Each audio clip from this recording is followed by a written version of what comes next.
Deux Antoine pour une rencontre au sommet. À gauche, Antoine Tricou, le skieur. À droite, Antoine Cornic, le skipper. Mais avant d'en arriver là, dans les hauteurs d'Avoria, revenons en début de matinée.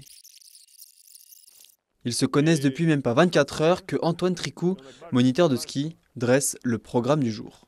Et nous, on va aller se faire la tête des Verdets après. Ouais. Donc on va se faire une première descente là-dedans, là, dans cette combe.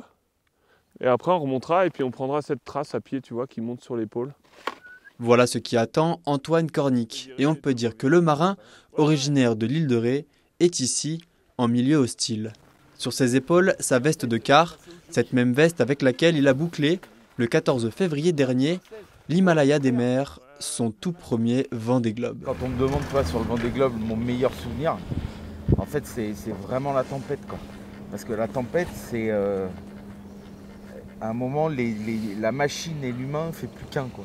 Ouais. T'as une espèce de cohésion qui arrive entre lui, tu lui parles, il parle quand t'abuses, etc. T'arrives vraiment plus après la beauté de l'océan et tout parce que c'est quand même assez incroyable.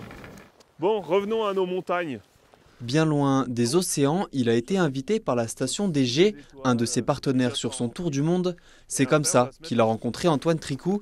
Le local montagnard dans l'âme s'est lui aussi tourné vers la voile il y a 2 ans, le domaine de son compère du jour, deux milieux que tout oppose en apparence, mais où les ressemblances sont nombreuses. Moi, j'ai trouvé entre tu vois, la montagne et l'océan. Moi, je suis arrivé là-bas, vraiment, j'avais techniquement pas grand-chose. Mais par contre, tu vois, le câblage mental qu'il faut avoir entre l'humilité d'être tout seul sur l'océan ou en montagne, il est le même. Cette journée, c'est l'occasion pour eux de partager, d'échanger et de faire ces parallèles qui sont nombreux entre la haute mer et la haute montagne. Mais pour ça, pas question de rester en terrasse. Antoine Tricou veut emmener le marin dans ses retranchements, loin de sa zone de confort. Il adore ça là. Il a dit que c'était vraiment son nouveau passe-temps, ce serait la randonnée. Il m'a demandé pourquoi on avait pris des forfaits si c'était pas pour prendre les télésièges. Bon après, j'ai investi de l'argent dans une remontée. Non, ça serait moins beau. Je vais mourir là-haut. Là, on vient de finir de monter un col, tu vois. Donc là, je suis pour le télésiège. Hein, mais non, je rigole, mais en fait, la montée, là, je me suis retrouvé un peu comme quand j'étais seul sur mon bateau, là. Tu vois, dans le mal, avec une manœuvre à finir, et t'es obligé de la faire. Et donc, vu que j'ai pas l'intention d'abandonner, tu vois, tu respires, tu montes moins vite que tout le monde, mais tu finis quand même par monter. Donc voilà, et puis là, j'arrive, c'est les paysages qui sont fantastiques, il n'y a pas un bruit. C'est beau comme la mer, donc c'est top.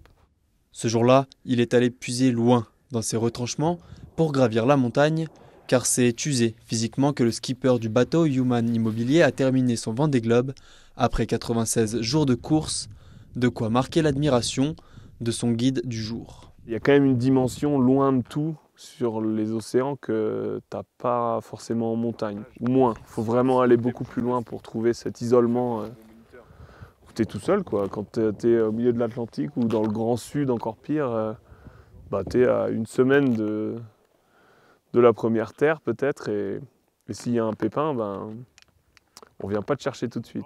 Preuve que les milieux extrêmes rapprochent, 24 heures après leur rencontre, le prochain rendez-vous est déjà pris. La vengeance est un plat qui se mange froid, donc quand les gars du jet vont venir à bord du bateau, j'attendrai des conditions pour que ça soit assez marrant. Et puis voilà, c'est ça le partage entre la mer et la montagne, c'est top.